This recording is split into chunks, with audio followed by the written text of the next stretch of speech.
in the office, I'm just kind of straightening up and trying to figure out where I want stuff. So these are my sublimation mugs. I'm just going to be putting them at the bottom of the stand here because I don't have any room. And then I'm going to leave 2, well, probably 3 out because I'm going to be doing 3.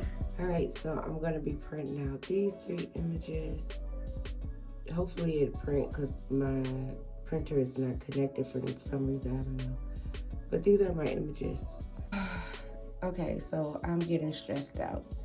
I don't know why it's not connecting to the network. It was, but I unplugged it and moved it over to the other side of the room. Now it's not connecting. So now I'm trying to figure out how to reconnect it, and it's irritating. And I'm about to just say, forget it. Try again tomorrow. And it's cold as hell in this office. I'm gonna have to talk to the landlord about that because it's freezing.